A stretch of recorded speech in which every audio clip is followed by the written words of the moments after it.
தந்தை மகன் தூய ஆவியாரின் பெயராலே நம் ஆண்டவராகிய இயேசு கிறிஸ்துவின் அருளும் கடவுளின் அன்பும் தூய ஆவியாரின் நட்புறவும் உங்கள் அனைவரோடும் இருப்பதாக.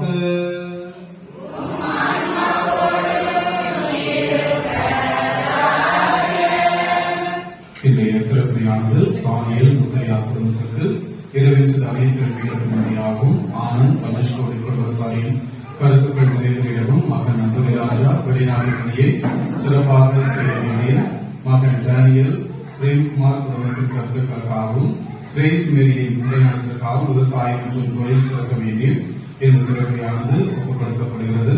திரு அந்தோனிசாமி ரேவதி குடும்பத்திற்கு இறைவன் செய்த அனைத்து நன்மைகளுக்கு நன்றியாகவும் குடும்ப தேவைகள் மற்றும் சமாதானத்திற்காகவும் இறந்த விசுவாசிகள் பின்னரசியினுடைய ஆன்ம இலைப்பாட்சிக்காகவும் மனோஜ்குமார் இனியா நல்ல முறையில் படிக்க வேண்டியும் புதிய வீடு கட்ட வேண்டியும் இந்த திருப்பலியானது ஒப்புக் கொடுக்கப்படுகிறது. திரு ஜான் குடும்பத்தினுடைய நன்றி வழியாகவும் குடும்ப தேவைகள் மற்றும் சமாதானத்திற்காகவும் குறிப்பாக திரு ஜான் அவர்களின் சுகவீனத்திலிருந்து புனிதான் அருளாண்டர் வழியாக சுகம் கிடைத்ததற்கு நன்றியாகவும் தொடர்ந்து இறைவனுடைய ஆசி வேண்டியும் திருமதி ஏசுராணி குடும்பத்திற்கு இறைவன் செய்த அனைத்து நன்மைகளுக்கு நன்றியாகவும் குடும்ப தேவைகள் மற்றும் சமாதானத்திற்காகவும் மகன் ராஜதுரை அவர்கள் விரைவிலே வெளிநாட்டு வேலை கிடைக்க வேண்டியும் வெளிநாட்டில் வேலை செய்து வரும் கணவரின் உடல் உள்ள சுகத்திற்காகவும் பேர குழந்தைகளின் உடல் உள்ள சுகத்திற்காகவும் குடும்பத்தை மதித்து அனைத்து ஆன்மாக்களுடைய இறைப்பாட்சிக்காகவும் மற்றும் யாருமையாத உத்தரிக்க தளத்திற்குரிய ஆன்மாக்களுடைய இறைப்பாட்சிக்காக ஒப்புக் கொடுக்கப்படுகிறது. திரு செல்லத்துறை குடும்பத்தாருக்கு நன்றி வழியாகவும் குடும்ப தேவைகள் மற்றும் சமாதானத்திற்காகவும் குறிப்பாக செல்லத்துறை அவர்களுக்கு பரிபூரண உடல் உள்ள சுகம் கிடைக்கவும் இந்த திருப்பணியானது ஒப்புக் கொடுக்கப்படுகிறது. திருமதி அற்புதம் குடும்பத்தாரின் நன்றி வழியாகவும் குடும்ப தேவைகள் மற்றும் சமாதானத்திற்காகவும் மகன் ஜெயபால் அந்தோனிசாமி வேலை வாய்ப்பிற்காகவும் பேர குழந்தைகள் கல்விக்காகவும் குடும்பத்தை மதித்து அனைத்து ஆன்மாக்களுடைய இடைக்காட்சிக்காக மரிய தங்கபாண்டி குடும்பத்தார் இறைவன் செய்த அனைத்து நன்மைகளுக்கு நன்றியாகவும் மேலும் குடும்பத்திற்கு இறை ஆசிரியர் கிடைக்கவும் நினைத்த காரியம் வெற்றி அடையவும் மேலும் குடும்பத்திலே நோய் நொடிகள் தீர வேண்டியும் குடும்ப சமாதானம் இருக்கும்படியாகவும் விவசாயம் முன்னேற்றம் அடையவும் மேலும் குடும்பத்தை மதித்த ஆன்மாக்களுக்காக இந்த திருப்பணியானது ஒப்புக் கொடுக்கப்படுகிறது. சென்னையை சார்ந்த டி அமல்ராஜ் மேரி உமா குடும்பத்தார் நன்றி வழியாகவும் குடும்ப தேவைகள் மற்றும் சமாதானத்திற்காகவும் குடும்பத்தை மறைத்த மோகன் டேனியல் தேவதாஸ் மரியதாஸ் ஆமை இலைக்காட்சிக்காகவும் யாரும் இணையாத உத்தரிக்க தளத்திற்குரிய ஆன்மாக்களுடைய இலைக்காட்சிக்காகவும் திரு அந்தோனி ராஜா சீலா குடும்ப நன்றி வழியாகவும் இறை குடும்ப தேவைகள் மற்றும் சமாதானத்திற்காகவும் குழந்தைகள் அருள் செல்சியா ஆண்டர் ஜேம்ஸ் நல்ல உடல்நல சிரமத்திற்காகவும் செய்யும் தொழில் விவசாயம் செழிக்க வேண்டியும் குடும்பத்தை மறைத்து அனைத்து ஆன்மாக்களுடைய இறைப்பாட்சிக்காகவும் திரு பி ஜோசப் யாகப்பன் குடும்பத்திற்கு இறைவன் செய்த அனைத்து நன்மைகளுக்கு நன்றியாகவும் குடும்பங்களின் சமாதானத்திற்காகவும் குடும்ப ஒற்றுமைக்காகவும் குழந்தைகள் குடும்பத்திற்காகவும் பேர பிள்ளைகள் நலனுக்காகவும் குடும்பத்தை சமாதானம் அமைதியில் பெருகவும் மேலும் குடும்பத்தை மறைத்த அனைத்து ஆன்மாக்களுடைய இறைப்பாட்சிக்காக திரு எஸ் செல்லத்துறை குடும்பத்திற்கு இறைவன் செய்த அனைத்து நன்மைகளுக்கு நன்றியாகவும் குடும்பத்திற்கு இறையாசு பெருகும் நினைத்த காரியங்கள் நிறைவேறிடவும் அனைவருக்கு நல்ல உடல் உள்ள சுகம் வேண்டியும் பேரன் நல்ல உடல் உள்ள நலத்தோடு வளர வேண்டியும் திருமதி பாத்திமா மேரி இவர்கள் குடும்பத்திற்கு இறைவன் செய்த அனைத்து நன்மைகளுக்கு நன்றியாகவும் மேலும் பிள்ளைகள் கல்வியிலும் ஞானத்திலும் சிறந்து விளங்கவும் இந்த திருப்பலியானது ஒப்புக் கொடுக்கப்படுகிறது. இந்த கருத்துக்களோடு நம் ஒவ்வொருவருடைய தனிப்பட்ட கருத்துக்களையும் இறைவன் பாதம் மௌனமாக ஒப்புக் கொடுத்து ஜெபிப்போம்.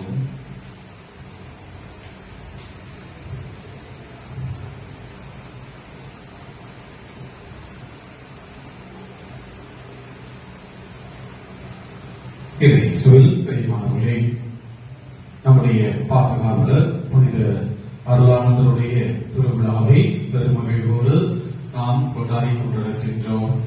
அருளானந்தர் என்று சொன்னால் செம்மன் புனிதர், கடவுளுக்காக குறிப்பாக இயேசு கிறிஸ்துடைய நற்செய்திக்காக ரத்தம் சிந்தியவர். அவருடைய பிள்ளைகளாக இருக்கக்கூடிய நாம் அவரை போல கிறிஸ்துடைய வாழ்வுக்காக நம்மையே முழுமையாக கையளிக்கவும், கிறிஸ்துவுக்கு ஏற்ற வாழ்வு வாழ்வதற்காக நாம் உயிரையே இழக்கக்கூடிய மன தைரியத்தையும் ஆற்றலையும் இறைவன் நமக்கு தர வேண்டும் என்று சொல்லி இந்த திருப்பலியின் வழியாக மன்றாடுவோம். திருப்பலியை தகுந்த முறையிலே ஒப்புக் கொடுக்க நாம் செய்த குற்றங்களை நினைத்து பார்ப்போம். அவற்றிற்காக மனம் வருந்துவோம்.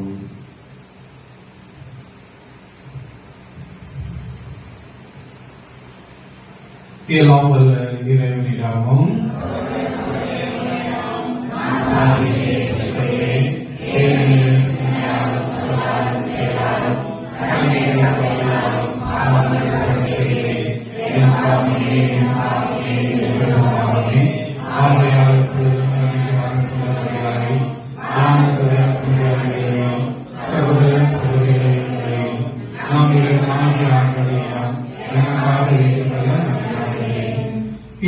இறைவன் நம் மீது இரக்கம் வைத்து நம் பாவங்களை எல்லாம் மன்னித்து நம்மை முடிவில்லா வாழ்வுக்கு அழைத்து செல்வாராக.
இறைவா எங்கள் நாட்டில் உமது மீட்பினர் செய்தியை அறிவிக்க புனித ஜான் பிரிட்டோவின் இதயத்தை உம்மீதும் மக்கள் மீது கொண்ட குன்ற அன்பினால் நிரப்பினீரே.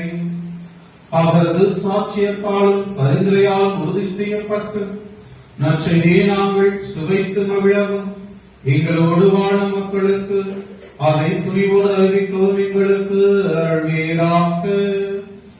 உமோடு தூயாவியாரின் ஒன்றேற்றில் இறைவனாய் என்றென்றும் வாழ்ந்து ஆட்சி செய்கின்ற எங்கள் ஆண்டவரும் உமது திருமகனுமாகிய இயேசு கிறிஸ்து வழியாக உம்மை மன்றாடுகின்றோம்.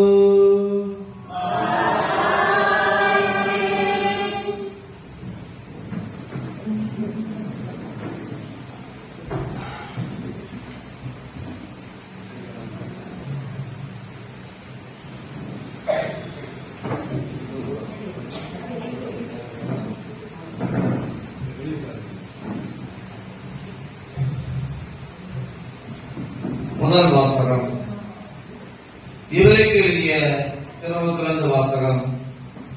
அதிகாரம் 13, இறை முத்துக்கள் 4 முதல் 17 தொடர்ந்து 20 முதல் 21 முடிய.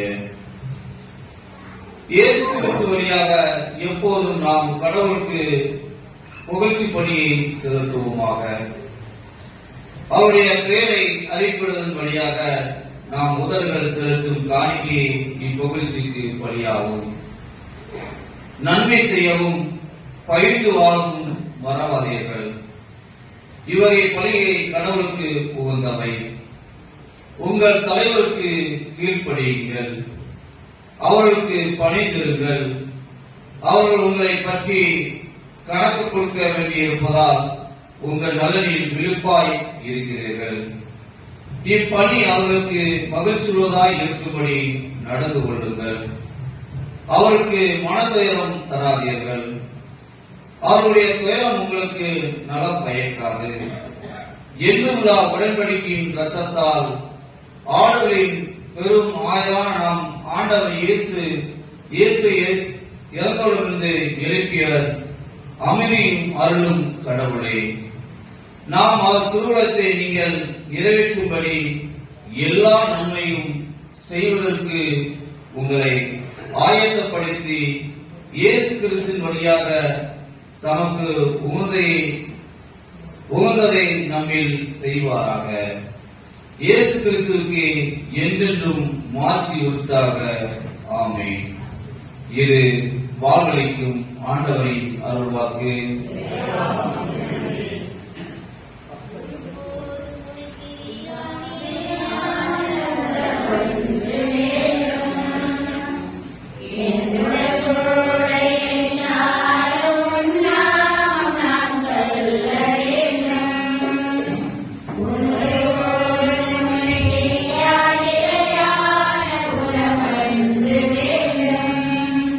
Yeah.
ஆண்டவர்களோடு இருப்பாராக.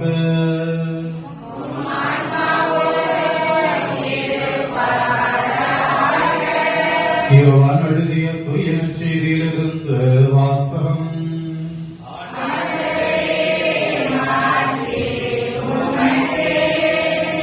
யோவான் எழுதிய நற்செய்தி அதிகாரம் 12 திருவசனங்கள் 24 முதல் 26 முடிய. இயேசு தம் சீடர்களுக்கு கூறியது: கோதுமை மணி மண்ணில் விழுந்து முடியாவிட்டால் அது அப்படியே இருக்கும். அது மடிந்தால்தான் மிகுந்த விளைச்சலை அளிக்கும் என உறுதியாக உங்களுக்கு சொல்கிறேன். தமக்கென்றே வாழ்வு தம் வாழ்வை இழந்து விடுவர். இவ்வுலகில் தம் வாழ்வை பொருட்டாக கருதாது நிலை வாழ்வுக்கு தம்மை உரிமையாக்குவர். எனக்கு தொண்டு செய்வோர் என்னை பின்பற்றட்டும். நான் இருக்கும் இடத்தில் என் தொண்டரும் இருப்பர். எனக்கு தொண்டு செய்வோருக்கு தந்தை மதிப்பளிக்கிறார். ஆண்டவரின் அருள்வாக்கு.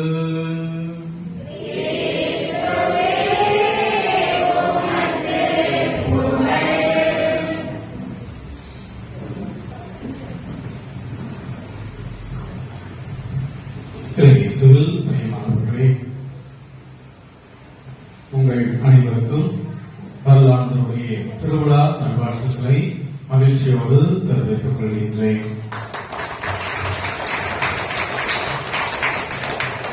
நம்முடைய பாதுகாவலர் இறைவனிடம் பரிந்து வீசி நமக்கு எல்லா வரங்களையும் நமக்கு பெற்றுத் தருவாராக.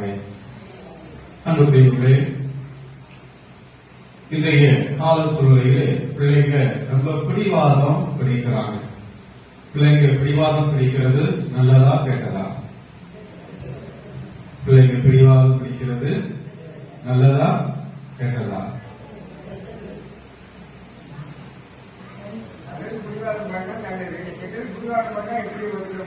நல்லதுதான். எதுக்கு நம்ம அங்கிட்டு சொல்லி காரியத்தவள இங்கிட்டு பாதி அங்கிட்டு பாதி எடுத்துக்கிட்டோம்னா அவர் ஏதாவது பசங்கத்தை வச்சுட்டு போறாரு செஞ்சுட்டு இருக்காங்க.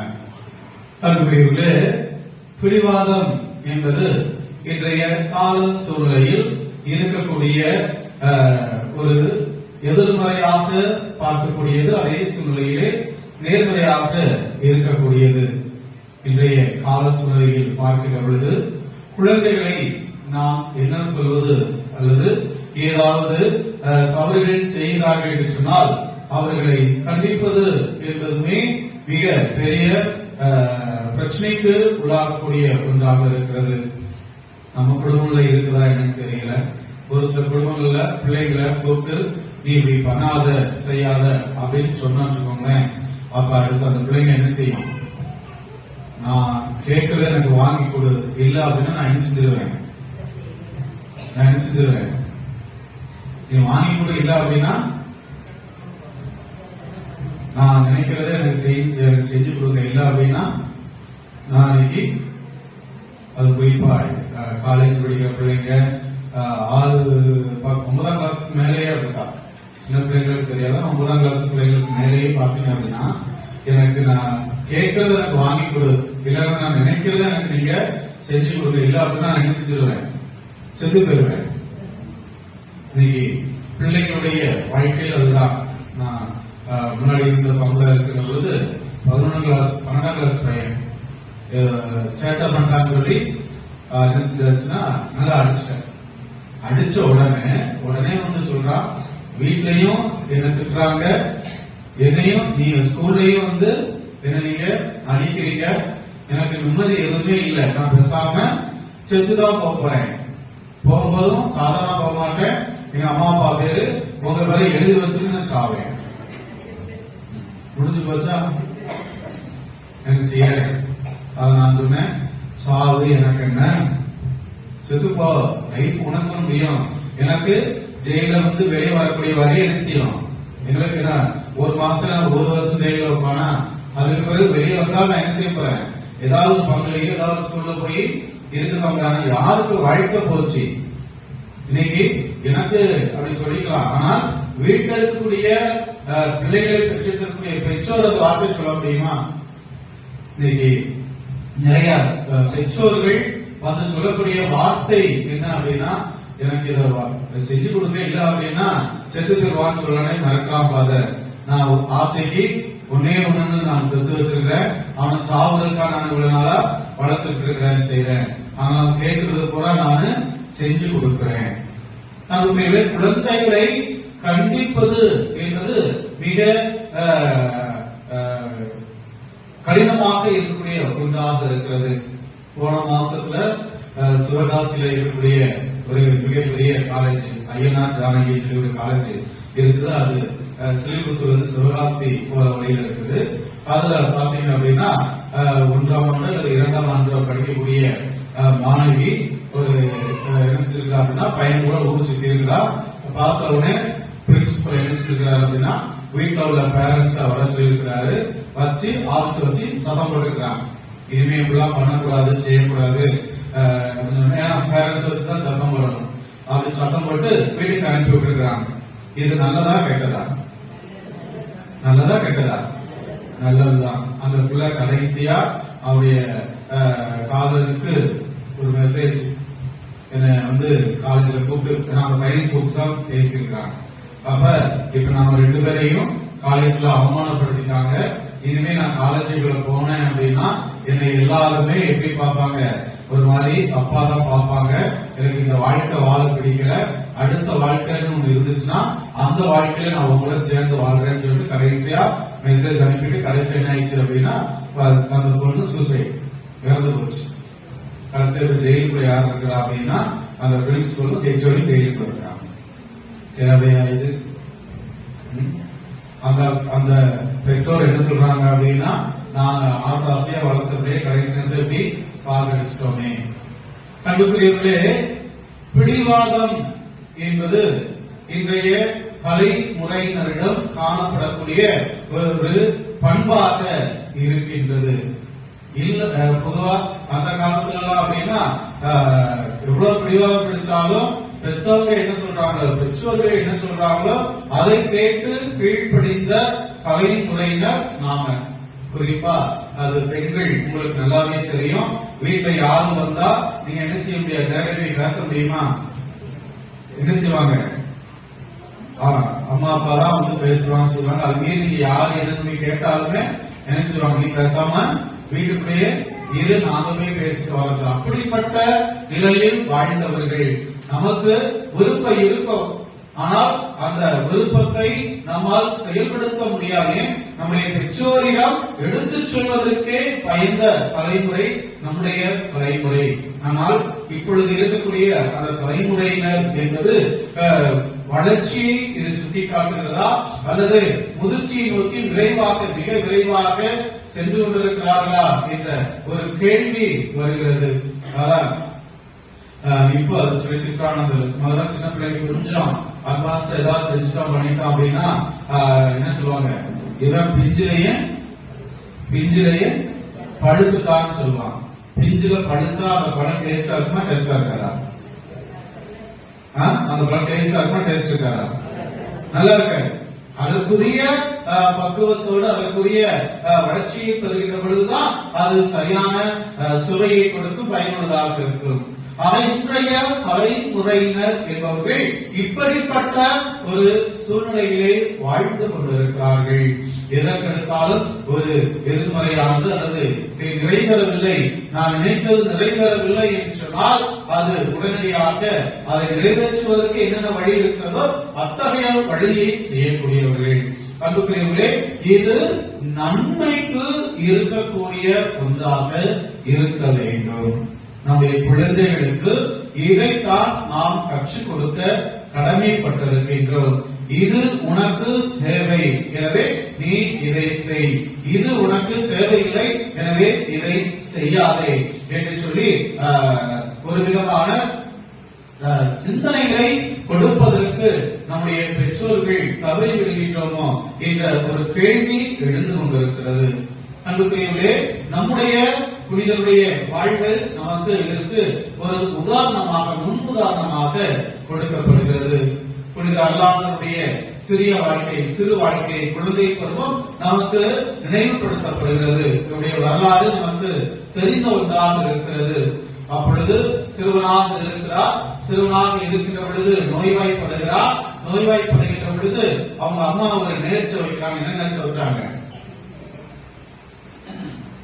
அல்லாஹ்வுடைய அம்மா ஒரு நேர்ச்சி வச்சாங்க. என்ன நேர்ச்சி வச்சாங்க? சவேரியர் மாதிரி குருவானவராகுன்ற அம்மா வந்து அம்மாவோட ஆசை கிடையாது. அவங்களுக்கு என்ன ஆசை அப்படின்னா, என் பையனுக்கு நோயை குணமாயிருச்சு அப்படின்னா சவேரியார் மாதிரி ஒரு வருஷம் வேற அந்த ட்ரெஸ் அணிஞ்சு அவனை நானு இருக்க சொல்றேன் அப்படிங்கிறது தான் அந்த அல்லாஹ் தாயினுடைய ஜெபமாக, நேர்ச்சையாக இருந்தது. நேர்ச்சையை நிறைவேற்றணும், நிறைவேற்றக்கூடாதா? நிறைவேற்றும். அப்ப பையன் குணமாயிட்டான். குணமான உடனே அம்மா என்ன செய்றாங்க அப்படின்னா, சவேரியாருடைய அந்த உடையை எடுத்து அவனுக்கு கொடுக்கிறான். சவேரியார் உடை என்ன கலர்ல இருக்கும்? சவேரியார் உடை என்ன கலர்? என்ன கலர்? சவேரியார் உடை என்ன colour? Coffee colour. Coffee colour. அதுக்கு மேலதான் ஒயிட் போட்டுருக்கோம். பூசைக்கு நேரத்துல தான் ஒயிட் போட்டுருக்காங்க. அது வரைக்கும் மற்ற நேரங்கள் எல்லாமே காபி கலர் தான் அவருடைய உடை. குருவானவருக்குரிய அந்த அங்கி அணிந்திருந்தார். அப்ப ஜான்டர் பிரிட்டோ, அதாவது அருளானவரும் அந்த உடையை தன்னுடைய தாயினுடைய கோரிக்கையை நிறைவேற்றுகிற விதமாக, நிகழ்ச்சியை நிறைவேற்றுகின்ற விதமாக அந்த உடை அணிகின்றார்.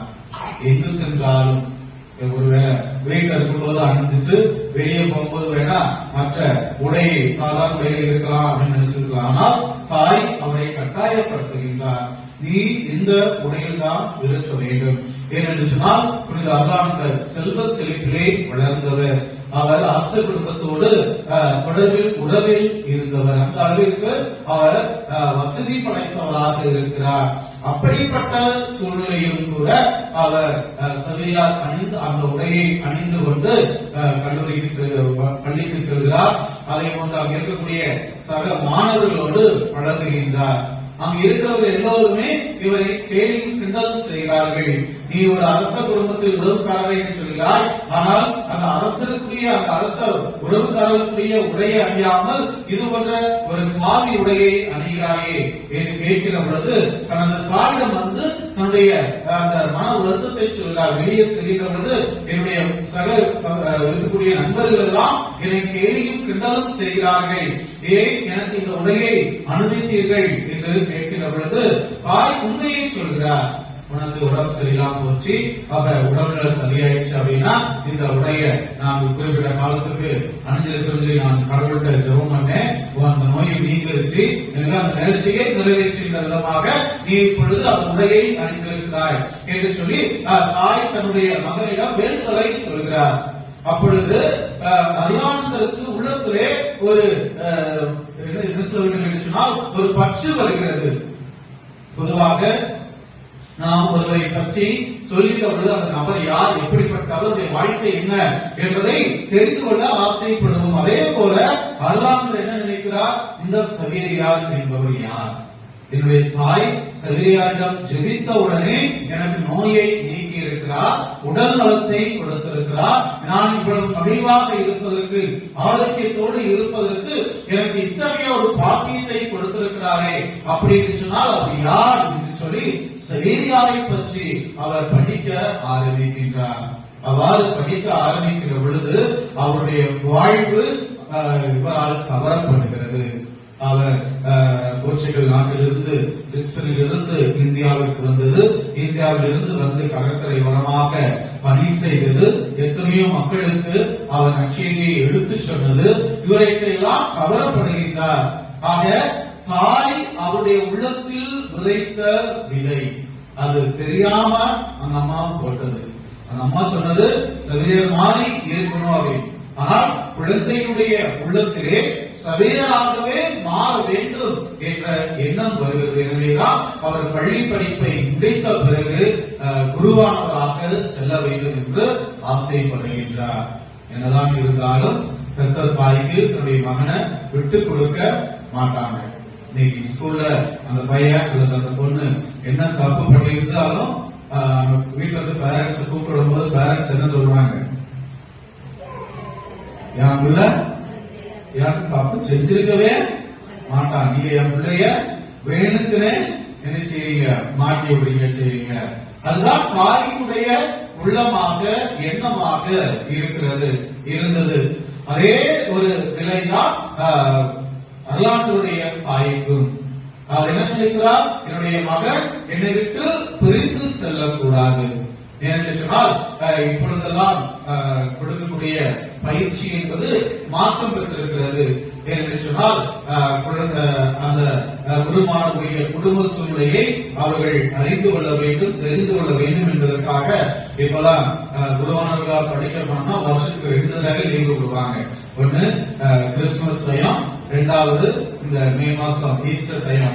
அப்பொழுதும் கூட ஆயர்கள் எங்களுக்கு சொல்லக்கூடிய கட்டளை என்ன அப்படின்னா, நீ போய் ஊரா சுற்றக்கூடாது, மாறாக என்ன செய்யணும், வீட்டுல அப்பா அம்மாவோட தான் இருக்கணுமா. எதற்காக என்று சொன்னால் குடும்ப சூழ்நிலையை நாங்கள் தெரிந்து கொள்ள வேண்டும். ஏனென்று சொன்னால் அந்த பயிற்சி இருக்கின்ற பொழுது எங்களுக்கு சாப்பாட்டுக்கு கவலை கிடையாது, தங்குறதுக்கு கவலை கிடையாது, ரூம்லயே இருப்பாங்க, லைட்டு ஃபேனு, நினைச்சா என்ன சொல்றது, உடம்பு சரியில்லை அப்படின்னா உடனே என்ன செய்வாங்க, ஆஸ்பத்திரிக்கு கூட்டு போக செய்ய, அப்ப எல்லா தேவைகளையும் அங்கே எங்களுக்கு நிறைவேற்றப்படுகிறது. ஆனால் வீட்டில் இருக்கின்ற பொழுதுதான் அவருடைய குடும்ப சூழ்நிலை தெரியும். எனவே வீட்டிற்கு செல்ல வேண்டும் என்று இப்பொழுதெல்லாம் அந்த பயிற்சி பொழுது சொல்லப்படுகிறது. ஆனால் அருளானந்தர் அந்த காலத்திலே ஒரு முறை அவர்கள் பயிற்சியிலே சேர்ந்து விட்டார்கள் என்று சொன்னால் வீடுகளுக்கு வருவது என்பது மிக அரிதான ஒன்று. 6 வருடங்கள் அல்லது 7 வருடங்கள் அல்லது 10 வருடங்கள் என்று சொன்னால் வராமல் கூட அப்படியே செல்லலாம். அந்த அளவிற்கு பயிற்சி என்பது இருந்தது. அந்த தாய்க்கு தன்னுடைய மகனை விட்டு கொடுக்க விரும்பவில்லை. எனவே அவரை எப்படியாவது மனம் மாற்ற ஆசைப்படுகின்றார். தன்னுடைய அருளானந்தருடைய நண்பரை சொல்லி எப்படியாவது அப்படி சொல்லி மனசை மாற்றுக செய்யுங்க என்று சொல்லி. ஆனால் தாய் அந்த அருளானந்தருடைய உள்ளத்தில் விதைத்த அந்த விதை அங்கு செடியாக மரமாக வளர்ந்ததனுடைய விளைவாக அவர் எல்லாவற்றையும் விட்டுவிட்டு சவேரியாரை போல தனது வாழ்வை வாழ ஆரம்பிக்கின்றார். உருவானவராக மாற்றம் பெறுகிறார். மாற்றம் பெற்று எவ்வாறு புனித சவேரியார் இந்தியாவிலே, குறிப்பாக ஆசிய நாட்டிலே பணி செய்தாலும் அவரை போல நானும் ஆசிய நாட்டிற்கு, இந்திய திருநாட்டிற்கு வர வேண்டும் என்று சொல்லி ஆசைப்பட்டு அவர் இந்தியா வருகிறார். அன்புக்குரியவர்களே, இரண்டு விதங்களிலே அந்த நற்செய்தியானது அறிவிப்பை பார்க்கப்படுகிறது. தொடக்கத்தில் நம்முடைய இந்திய திருநாட்டிற்கு தோமையார் வருகிறார், திருத்தூதர் தோமையார் வருகிறார். அதோடு அந்த பணியானது நிறைவு பெறுகிறது. இரண்டாவதாக புனித சவேரியார் வருகிறார். சவேரியார் வந்து இந்திய திருநாட்டினுடைய உட்பகுதிக்கு அவர் வரவில்லை. தமிழகத்தினுடைய உட்பகுதி அல்லது மற்ற உள்நாடுகளுக்கு, அதாவது நம்ம கடலோரங்கள் என்பது தூத்துக்குடி, திருச்செந்தூர், ஒவ்வொரு அந்த பகுதியில் இருக்கக்கூடிய சென்னை, அது எல்லாம் கடலோர பகுதிகள். அந்த பகுதிகளிலே சவேரியார் நற்செய்தி பணியாற்றி அவர் சென்று விட்டார். ஆனால் அதற்கு அடுத்தபடியாக உள்ளே உள்நாட்டில் கிறிஸ்தவர்கள் என்பவர்கள் அறிவிக்கப்படாத நிலையில் இருக்கிறார்கள்.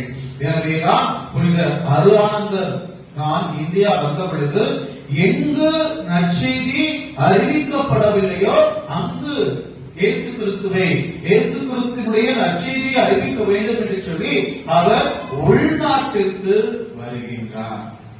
சவேரியாருடைய நற்செய்தி பகுதி எங்கெல்லாம் பார்த்தோம் என்று சொன்னால் கடற்கரை பகுதியாக இருந்தது.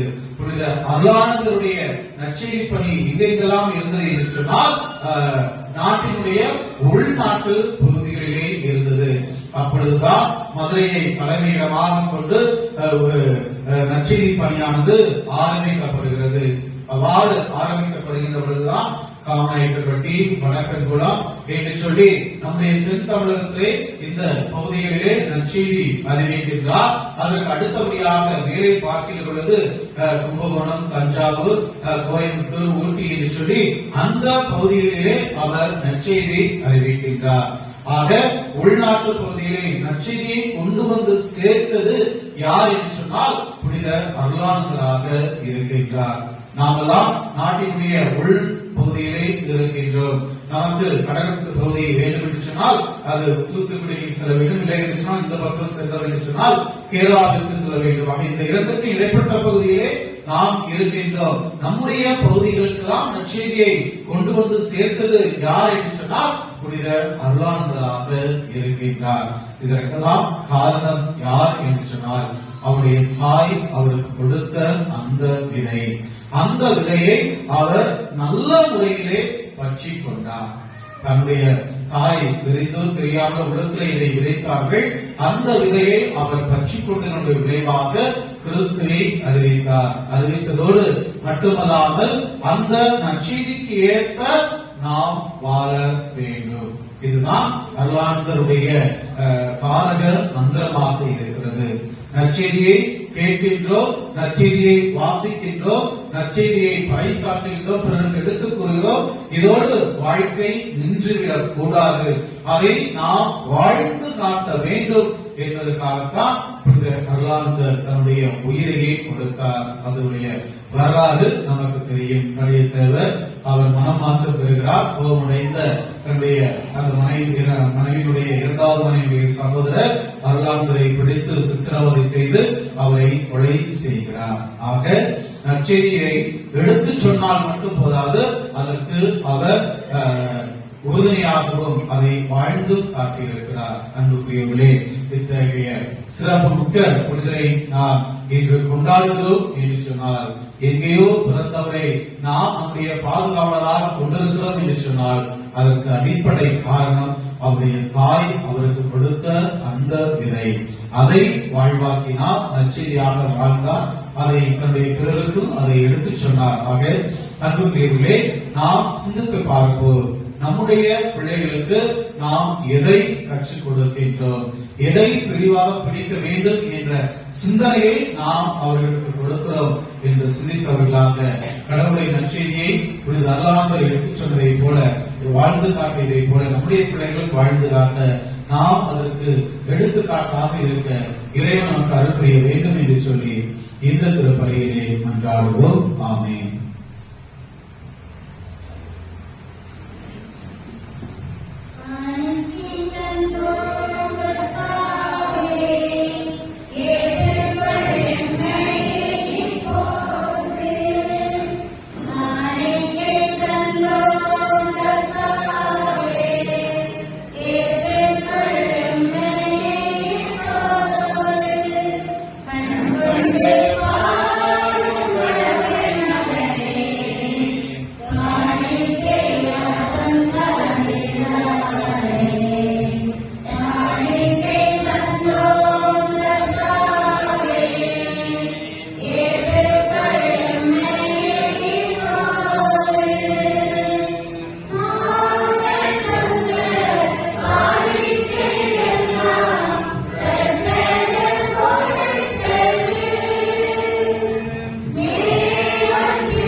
இறைவனுக்கு ஏற்றதாகும்படி ஜெபியுங்கள்.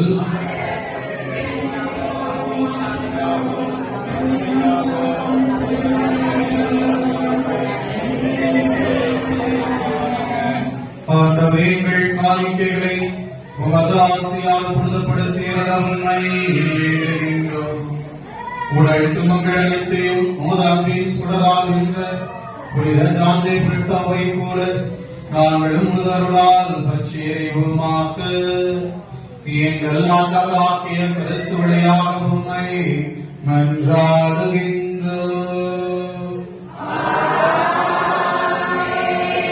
ஆண்டவர் உங்களோடு இருப்பாராக.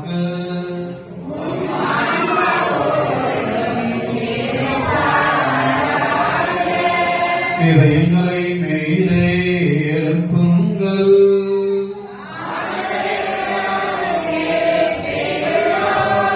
நம் இறைவனாகிய ஆண்டவருக்கு நன்றி கூறுவோம்.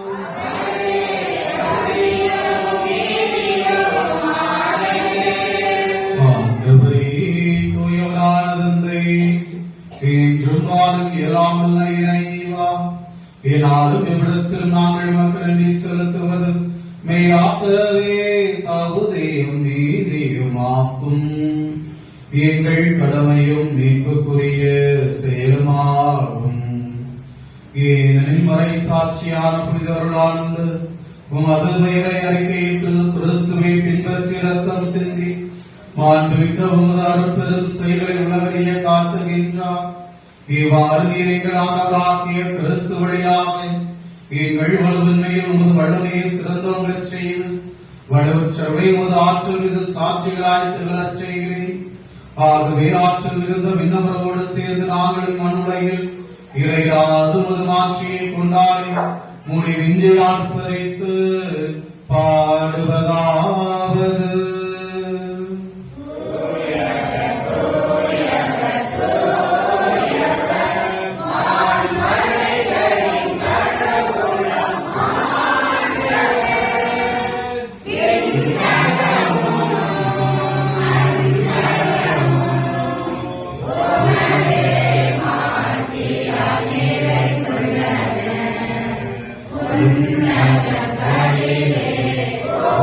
Amen.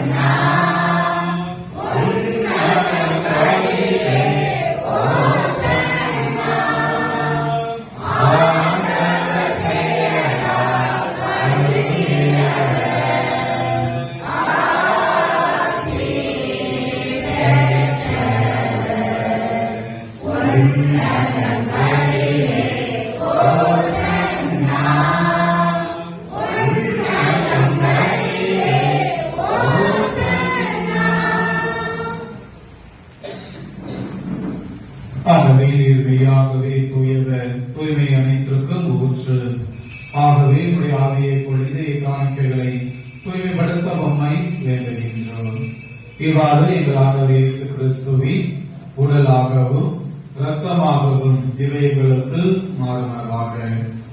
அவர் பாடுபட உடன் கணிந்து தம்மை கையளித்த போது அப்பத்தை எடுத்து நன்றி செலுத்தி அதை பெற்று தம் சீடர்களுக்கு அளித்து அவர் கூறியதாவது: அனைவரும் இதிலிருந்து பெற்று உண்ணுங்கள், ஏனெனில் இது உங்களுக்காக கையளிக்கப்படும் என் உடல்.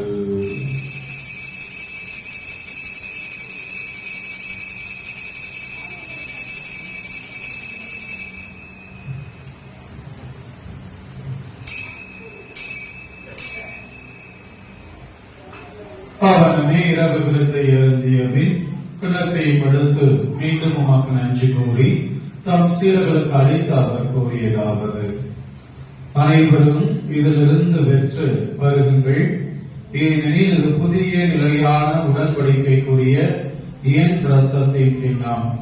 இது பாவ மன்னிப்புக்கென்று உங்களுக்காகவும் பலருக்காகவும் சிந்தப்படும்.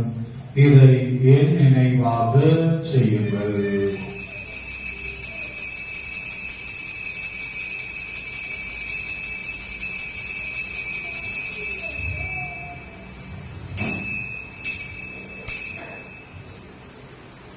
நம்பிக்கையின் மறைபொருள்.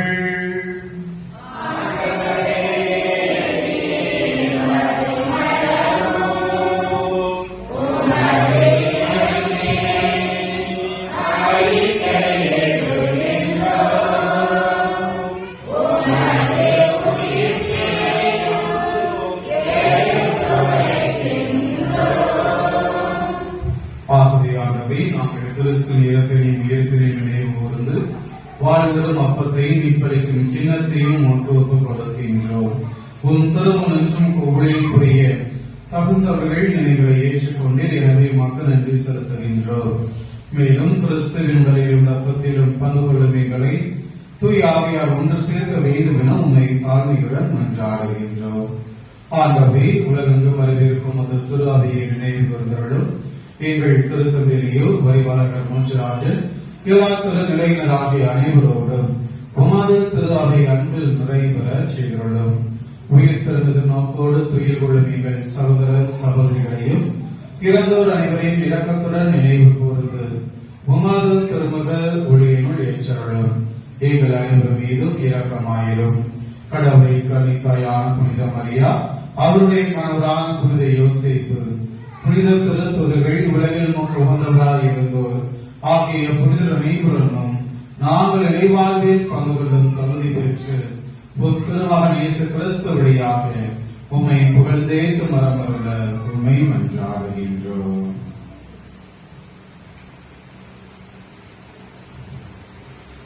இவர் வழியாக இவரோடு இவரில் இல்லாமல்ல இறைவனாகிய தந்தையே, தூய ஆவியாரின் ஒன்றிப்பில் எல்லா புகழும் மாற்றியும் என்றென்றும் உமக்கு உரியதே.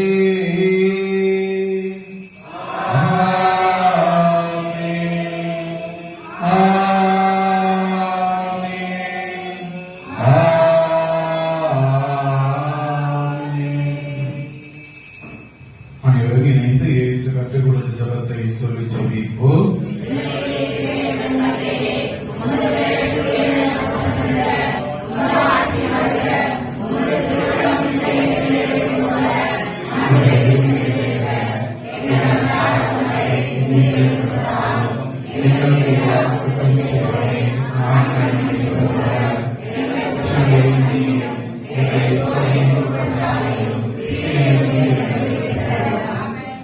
ஆண்டவரே, தீமை அனைத்திலிருந்து எங்களை விடுவித்து எங்கள் வாழ்நாளில் அமைதியை கனிவுடன் அருள உம்மை மன்றாடுகின்றோம். உமது இரக்கத்தின் உதவியால் நாங்கள் பாவத்திலிருந்து எப்போதும் விடுதலை பெற்று யாதொரு கலக்கமுமின்றி நலமாயிருப்போமாக. நாங்கள் எதிர்நோக்கி இருக்கும் பேரின்பத்துக்காகவும் மீட்பராக இயேசு கிறிஸ்துவின் வருகைக்காகவும் காத்திருக்கின்றோம். ஆண்டவராகிய இயேசு கிறிஸ்துவே, அமைதியை உங்களுக்கு விட்டு செல்கிறேன், என் அமைதியையே உங்களுக்கு அளிக்கிறேன் என்று உம் திருத்துதர்களுக்கு மொழிந்தீரே. எங்கள் பாவங்களை பாராமல் உமது திருஆவியை நம்பிக்கையை கண்ணோக்கி உமது திருவிழத்திற்கு ஏற்ப அதற்கு அமைதியும் ஒற்றுமையும் அளித்தருள்வீராக. என்றென்று வாழ்ந்து ஆட்சி செய்கின்றவர் நீரே. ஆண்டவருடைய அமைதி உங்கள் அனைவரோடும் இருப்பதாக. ஒருவருக்கொருவர் கிறிஸ்து தருகின்ற அமைதியை பிறரோடு பகிர்ந்து கொள்வோம்.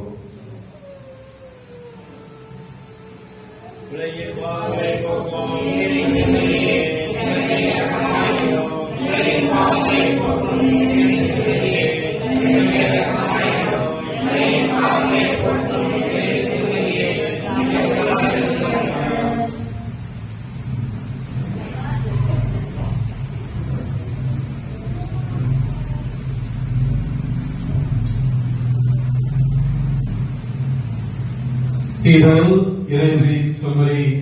இவரே இந்த உலகினுடைய பாவங்களை எல்லாம் போக்குகின்றவர். இந்த செம்மறையில் வருவதற்கு அழைக்கப்பட்ட நாம் அனைவரும் பேறு பெற்றோர். நான் கவிதையற்றவன், ஆனால் ஒரு வார்த்தை மற்றும் சொல்லியவர் கிறிஸ்துவின் திருவுடல் திருத்தன்மை காத்திரித்து வாழ்வழிப்பதாக.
அன்புக்குரியவர்களே, மீண்டும் ஒரு முறை உங்கள் அனைவருக்கும் இனிய திருவிழா நல்வாழ்த்துக்களை தெரிவித்துக் கொள்வதை மிகுந்த மகிழ்ச்சி அடைகின்றேன்.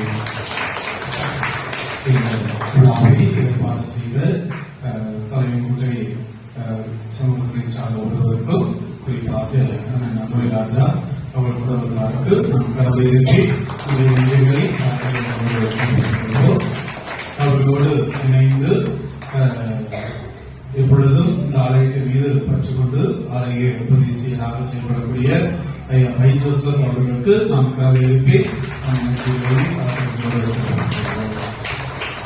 அதே போன்று இது நமது திருவிழா, நமது பங்கில் இருக்கக்கூடிய கிளை கிராமத்தின் திருவிழா என்று சொல்லி பல்வேறு கிளை கிராமங்களிலிருந்து வந்திருக்கிறீர்கள். நகரம், அடுத்து மலைக்குறிச்சி, விடியங்குடி, வெள்ளக்கொண்டம்பட்டி என்று சொல்லி எல்லோருமே இணைந்து வந்து ஒரே குடும்பமாக ஜெபித்துக் கொண்டிருக்கிறீர்கள். எனவே உங்கள் ஒவ்வொருவருக்கும் எனது மனமார்ந்த நன்றி திருப்பதி முடிந்த பிறகு அனைவருக்கும் உணவு வழங்கப்படும்.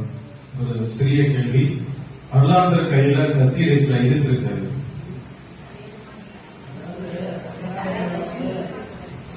இருக்கா சங்கரே?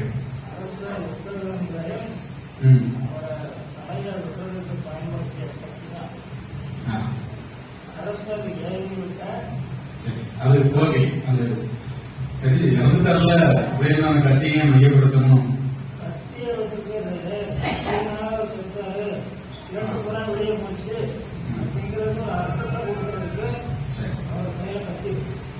பேதுரு கையில என்ன இருக்கும்? சாவி இருக்கும். அது என்னுடைய அடையாளம், வெங்காயத்தினுடைய திறவுகோள். செபஸ்தியார் பாத்தீங்க அப்படின்னா செபஸ்தியார் சிறு எப்படி இருக்கும்? அம்பு ஏதுதான் இருக்கும். பவுல் கையில என்ன இருக்கும்? வால் இருக்கும். செவிலியர் கையில என்ன இருக்கும்? சிலுவை இருக்கும். செவிலியர் வந்து தலை வெட்டப்பட்டு இறக்கவில்லை. பொதுவாக புனிதர்களுடைய கரங்களிலே அந்த பொருள் ஒன்று கட்டாயமாக இருக்கும். ஒன்று மறை சாட்சியாக மறித்தார்கள் என்று சொன்னால் எதன் வழியாக எந்த அது கத்தியாக போல அல்லாண்டு இருக்கும்போது கத்தி. அதே போல அந்தனியார் கையில என்ன இருக்கும்? குழந்தை. காரணம் என்ன? பைபிள் குழந்தைய சுவத்தி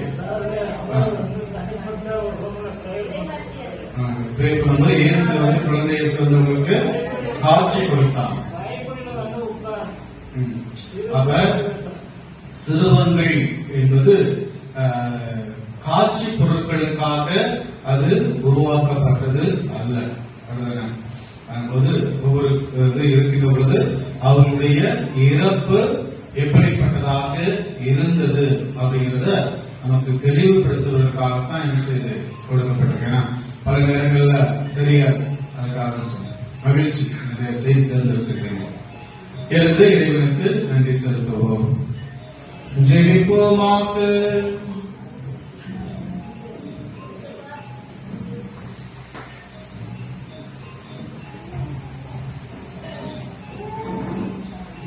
ஆண்டவரே, இந்த மகிழ்ச்சியால் ஊட்டமற்ற நாங்கள் உம்மை பணிவுடன் வேண்டுகின்றோம். புனித சாந்தோபிரிட்டோவின் எடுத்துக்காட்டால் நாங்கள் உலகில் உம்மீது கொண்ட உண்மையான அன்பில் வளரவும் விண்ணக மாற்றி என்றும் அடையவும் செய்வீராக. எங்கள் ஆண்டவராகிய கிறிஸ்து வழியாக உம்மை மன்றாடுகின்றோம்.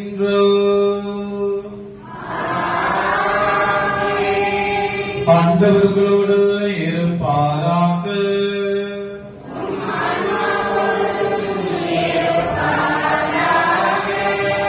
எல்லாம் வல்ல இறைவன் தந்தை, மகன், தூயாவி உங்களை ஆசீர்வதிப்பாராக.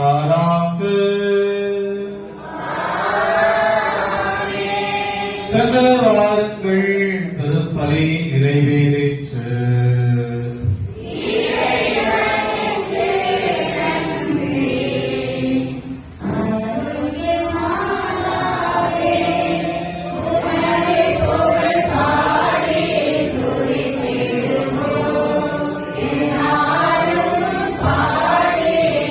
Amen.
மீட்பராகும் கம்சத்தனின் பெற்றோர் வேண்டிக் கொள்ளுமாக.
அன்பான இறைமக்களே, நமது பகுதி தேவர்களுக்கு நமது ஊர் சார்பாக கொண்டாடப்படுகிறது. மற்றும் இந்த திருவிழாவுக்கு வந்திருந்த கிராம மக்கள் அனைவருக்கும் இந்த ஊர் சார்பாக உங்களுக்கு மனமார்ந்த நன்றியை தெரிவித்துக் கொள்கிறோம். தேவர்களுக்கு நமது ஊர் சார்பாக கொண்டாடப்படும்.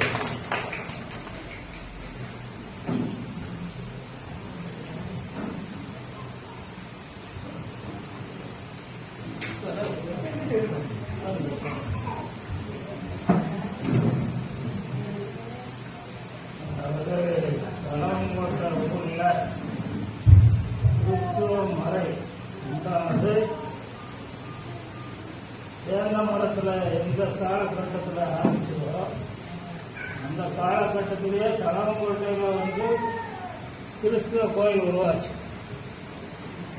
அது எப்படின்னு கேட்டால் எங்கள் அப்பா சொல்லி தான் எனக்கு தெரியும். இந்த காம்பவுண்ட்ல மத்தியில் இந்த இடம் பூரா எப்படி இருக்குதுன்னா வேப்ப மரம் சூழ்ந்த ஒரு சோலையா இருக்குது. இந்த இடம் பூராமே மத்தியில் ஒரு சின்ன ஒரு 4 அடி உயரத்துக்கு சுவர் கட்டி அதுக்கு மேலே கூரை மேய்ஞ்சி துணிஞ்சுதான் அந்த கோயிலுக்குள்ள போகணும். அது மாதிரி சில ஆண்டுகள் அப்புறம் அது இடிச்சு வந்ததுக்கப்புறம் அடுத்தாப்புல ஒரு கோயில் கிழமையில ஆரம்பிச்சது. பின்காலத்தில் சுமார் 250 ஆண்டுகள் இந்த சோறு கல்லெல்லாம் அறுவடைக்கு வரைக்கும் சாதாரண இப்பவுங்கள ஆட்டை தூக்கி வச்சு கட்ட முடியாது. அவ்வளவு பெரிய கல்லை தூக்கி வச்சு கட்டுறதுன்னா இந்த அரண்மனை கட்டும் போது எப்ப கட்டுச்சு அந்த காலகட்டத்திலேயே இந்த கல் கட்டணம் கட்டியாச்சு. கல் கட்டணம் கட்டி ஓடு போட்டிருந்த கோயில். இதுல இந்த பீடம் எப்படி அமைஞ்சிருந்ததுன்னா சாமியார் பூசை கொடுத்தாச்சுன்னா பீடத்தை நோக்கித்தான் நிற்பாங்க. எல்லா இடம் இங்கே ஒன்றும் கிடையாது. பாளையங்கோட்டையிலையும் சரி எல்லா கிறிஸ்தவ கோயில்களையும் 200 வருஷத்துக்கு முன்னாடி இருந்த கோயில் கூட பீடத்தை நோக்கித்தான் சாமியார் பிரேயர் பண்ணுவார். அப்ப தமிழுங்கிற பேச்சுக்கே இடம் கிடையாது. லத்தீன் தான். லத்தீன்ல பேசுறது நமக்கு என்னன்னே புரியாது. சாமியாருக்கு புரியுதோ புரியுதோ அது எனக்கு தெரியாது. லத்தீன் வந்து அவங்களும் மனப்பாடம் பண்ணி தான் சொல்லியிருப்பாங்க தவிர அது புரிஞ்சு சொன்னதாக எனக்கு நம்பிக்கையும் இல்லை. இப்போ உள்ள சாமியாருக்கு தெரியாது. ஆனால் பழைய காலத்து சாமியாரு நான் சேவியர்ஸ் போர்டிங்ல படிச்சேன்.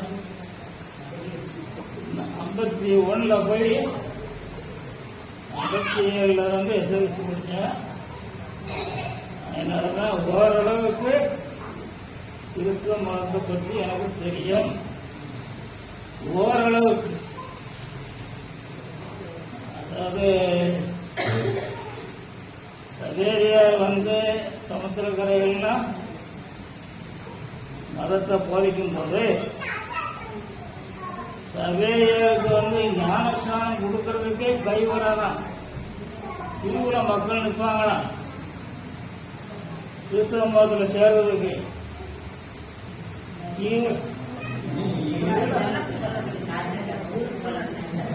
போகலாம் கொஞ்சம் சேர்த்து தெரிஞ்சுக்கிட்டு சரியாக அந்த ஒவ்வொருல உள்ள ஒரு நபரை என்கிட்ட சொன்னது தான் ஞாபகத்துக்கு சொல்லணும். நான் சும்மா நானா கட்டுக்கதையை சொல்லலை. அப்போ சபையில எனக்கு ஞான ஸ்நானம் கொடுக்கறதுக்கு அந்த தண்ணியை ஊற்றி முறைப்படி செய்வாங்க. அதுக்கு எனக்கு கை வராத அளவுக்கு கியூவில் மக்கள் நிற்கிறாங்க. அது ஒரு கஷ்டமா நினைச்சு செஞ்சாரு. அவ்வளவு மக்கள் சமுத்திரக்கரையில். அதனாலதான் எல்லா கோயிலும் கோபுரம் வசந்த கோபுரம்ல கோயில். அதெல்லாம் சாமி காலத்துல ஒரு ஊர் போட்டு ஆனந்தல பெரிய தலை மனப்பாடு இல்ல கோயில்கள் எல்லாம் ஒரு சுத்தி வந்தா கிறிஸ்தவ மக்கள் கொஞ்சம் பிரயோஜனமா இருக்கும். அங்க கிறிஸ்தவ மதம் அவ்வளவு வளர்ந்து இருக்குது. அதுக்கு அந்த கோயில் தான் சான்று. வீரபாண்டி ஒன்றதெல்லாம் பெரிய வசந்த கோபுரம். அது மாதிரி அதெல்லாம் கிறிஸ்தவ மலைக்கு ஒரு சான்றுகளா நிற்குது. மாதிரி கிறிஸ்தவ மதம் அந்த கோயில்கள் வந்ததுன்னா அந்த காலகட்டத்திலேயே தலைமுறை வந்தாச்சு. இந்த காலை மறை மாவட்டத்தில் எங்க ஊர்ல உள்ள செல்வராயனுங்கிற சாமியார் தான் இந்த பாலை மரம் மாவட்டத்தினுடைய முதல் குருவானவர். அதுக்கு முன்னகட்டி சேவியர்ஸ்ல பணி கொடுத்தாங்க. அந்த காலகட்டத்தில் எல்லாமே இங்கிலீஷ் தண்ணி, இங்கிலீஷ் ஃபாதர்ஸ் தான். இவர் எப்படி அவ்வளோ செகண்ட் வேர்ல்டு வார்ல ஆர்மி சிப்பாயா இருந்துட்டு ஒரு 35 வயசுல ஆர்மியை முடிச்சுட்டு வந்தவர் சாயங்கால பரம போயிட்டார்.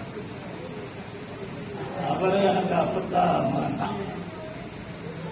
அதனால முதல் குருவான உற்பத்தியான மண்ணும் இந்த மண் தான். இப்போ 2 பில்டிங் கழிச்சு 3வது பில்டிங் முடிச்சு 4வது பில்டிங் 12 அடி கலந்த கல்வி போட்டு இப்போ என் காலகட்டத்தில் ஒரு நல்ல கோயில் கட்டணும்னு சொல்லி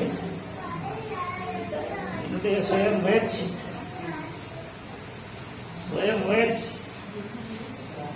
ஒரு எண்ணம் வேணும், ஒரு தூண்டுதல், ஒரு தேடல் இருக்கணும். தேடல் இருந்தா தான் ஜெயிக்க முடியும். தேடல் இல்லாம எந்த காரியமும் நடக்காது. நான் என்னுடைய மனசுல ஏற்பட்ட தேடல் இந்த கோயில் இன்னைக்கு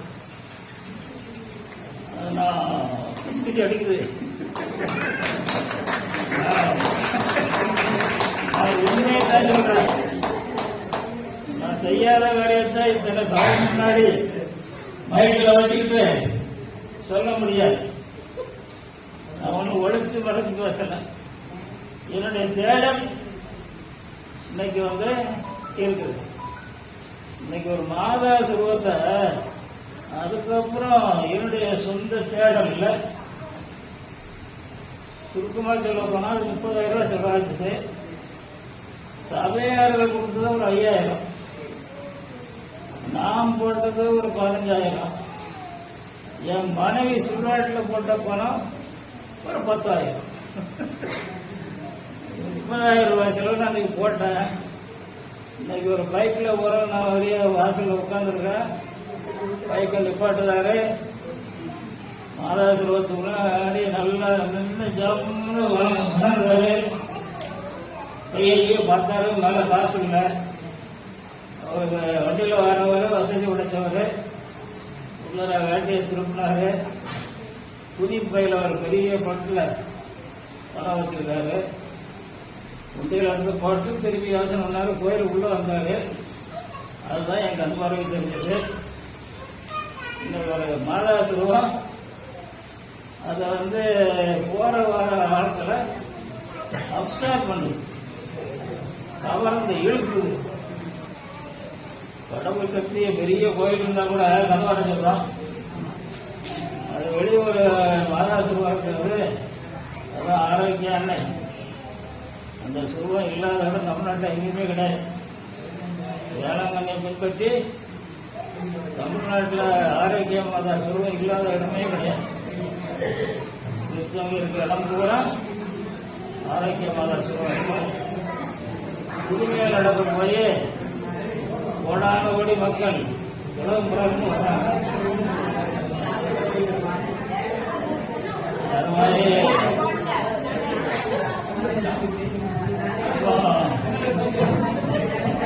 அந்த கோயில் பொறுத்த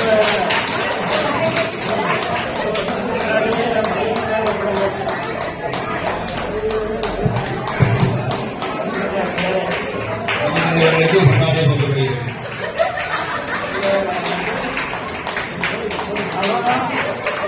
அவர் மனதில் சீராகவும்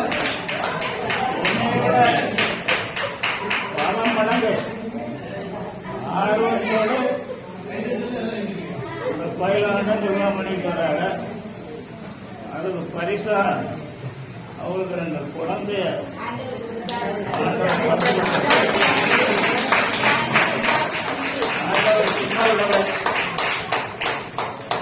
ஆண்டவரை எல்லாமே அறிந்து செய்வார்.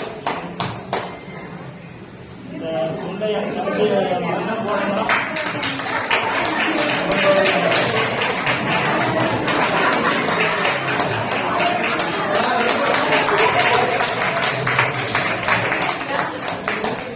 அனுப்பியவர்களுக்கு முன்னாடி போகிறார்கள். சித்தரைக்காங்க எல்லாம் செய்றாங்க. நீங்க அக்கா எல்லாரும் நீங்க வாங்க அக்கா எல்லாரும் சொல்லுவாங்க. நிறைய முன்னாடி ஒரு அப்புறம் நல்லாந்து சொல்வதை போய் சுற்றி ஒரு 5 நிமிஷம் நல்லாந்து சொல்வதை போய் சுற்றி கொடுத்துட்டு நம்ம சாப்பிட்டு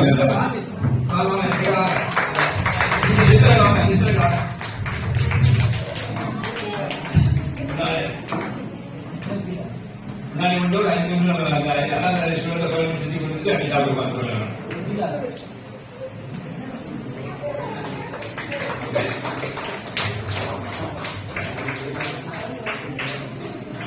அனைவருக்கும் அல்லாத சொல்வதை நம்ம படிச்சுக்கணும். சுலபத்தரன்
சரி எடுத்துக்கிறேன்.